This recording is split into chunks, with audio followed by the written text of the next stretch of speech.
friends, welcome to Jenny Cooks. Friends, இன்னைக்கு mutton gravy சுவையாக வைப்பது எப்படின்னு பார்க்கலாம். கேரளா ஸ்டைலில் இந்த மட்டன் கிரேவி நான் வச்சுருக்கேன். ட்ரை பண்ணி பாருங்கள்.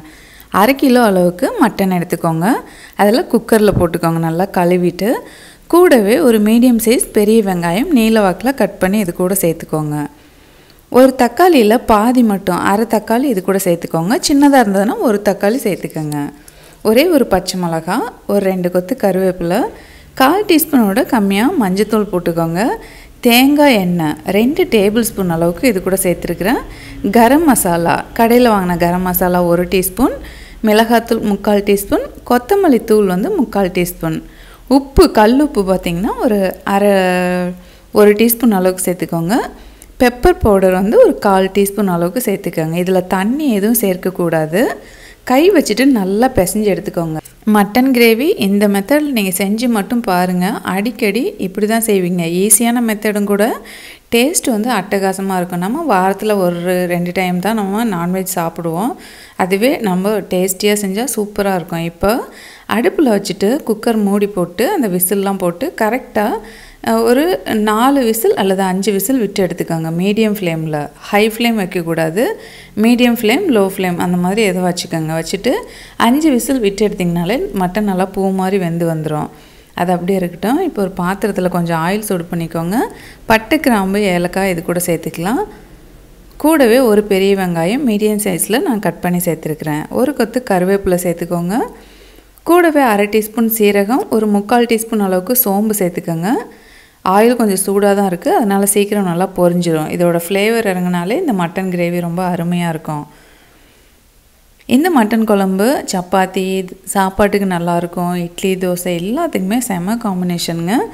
இப்போது கூடவே ஒரு பச்சை மிளகாய், ஒரு 1.5 தக்காளி, மொத்தம் 2 தக்காளி எடுத்திருந்தேன். அரை தக்காளி நம்ம மட்டன் கூட வேக வச்சுட்டோம். இப்போது மீதி 1.5 தக்காளி இது கூட சேர்த்துட்டு நல்லா சாஃப்டாக வர வரைக்கும் நல்லா வதக்கி எடுத்துக்கோங்க. கூடவே ஒரு டேபிள் ஸ்பூன் அளவுக்கு இஞ்சி பூண்டு விழுது இது கூட சேர்த்துக்கோங்க. ஃப்ரெஷ்ஷாக அரைச்சி போட்டிங்கன்னா ரொம்ப டேஸ்டியாக இருக்கும். அல்லது இடித்து கூட நீங்கள் சேர்த்துக்கலாம். இப்போ கொஞ்சமாக மஞ்சத்தூள் சேர்த்துக்குங்க. இப்போது மிளகாத்தூள் ஒரு 3/4 டீஸ்பூன், கொத்தமல்லி தூள் 1 டீஸ்பூன், இது கறி மசாலா பவுடர் கடையில் வாங்கினது, அது ஒரு டீஸ்பூன் அல்லது 3/4 டீஸ்பூன் அளவுக்கு சேர்த்துக்கோங்க. சேர்த்துட்டு நல்லா வதக்கி எடுத்துக்கோங்க. நல்லா வதக்கினதுக்கப்புறமா இதில் கொஞ்சம் தண்ணி சேர்த்துட்டு நல்லா அந்த மசாலாவை வேக விடணும். பச்சை வாசனையெல்லாம் போய் அது சூப்பரான ஒரு வாசனை வரும். நம்ம இந்த சீரகம், சோம்புலாம் சேர்த்தோம் இல்லைங்களா, அதில் உள்ள எசன்ஸ்லாம் இந்த கிரேவி கூட நல்லா இறங்கும். லோ ஃப்ளேம் வச்சுட்டு ஒரு 5 நிமிஷத்துக்கு நல்லா கொதிக்க விட்டுக்கோங்க. அவ்வளோதான். இப்போ நல்லா கொதித்து வந்துருச்சு. இப்போ நம்ம வேக வச்சுருக்கிற மட்டன் பார்த்திங்கன்னா இது கூட சேர்த்துக்கலாம். சூப்பராக நமக்கு 5 விசில் 4 விசில் விட்டதுலேயே சூப்பராக வெந்து வந்துருச்சு. இது கூட சேர்த்துக்கோங்க.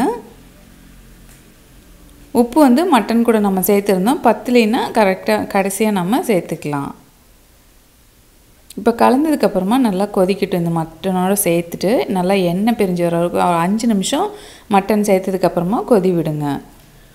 நல்லா கொதிக்க வச்சதுக்கப்புறமா ஆயிலெலாம் பிரிஞ்சு இந்த மாதிரி வரும். இப்போது தேங்காய் சேர்த்துக்கலாம். தேங்காய் ரொம்ப கம்மியான அளவில் ஒரு 1/4 மூடி அல்லது தேங்காய் பால் கூட நீங்கள் சேர்த்துக்கலாம்.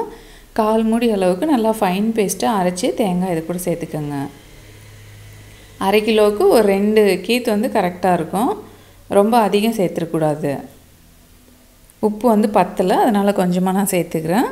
நீங்கள் கண்டிப்பாக கொத்தமல்லி எல்லாம் போட்டுக்கோங்க. என்கிட்ட முடிஞ்சிருச்சு, அதனால் நான் கொத்தமல்லி எல்லாம் போடல.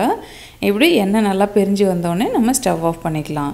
மட்டன் சேர்த்ததுக்கப்புறமா ஒரு 10 நிமிஷம் நல்லா இந்த கிரேவி கொதிக்கட்டும். கொதிச்சதுக்கப்புறமா நீங்கள் ஸ்டவ் ஆஃப் பண்ணிவிட்டு மேலே கொத்தமல்லி எல்லாம் தூவிக்கோங்க. சூப்பரான கேரளா ஸ்டைலில் மட்டன் கிரேவி தயாராகிடுச்சு. இதை ட்ரை பண்ணிவிட்டு எப்படி இருக்குன்னு மறக்காமல் உங்கள் கமெண்ட் கொடுங்க. நீங்கள் ட்ரை பண்ணலனாலும் இதுக்கு ஒரு லைக் கொடுத்து உங்கள் ஃபீட்பேக் சொல்லுங்கள். செம்ம டேஸ்டியாக இருக்கும். இந்த வீடியோ பிடிச்சிருந்தால் லைக், ஷேர் பண்ணுங்கள். தேங்க்யூ.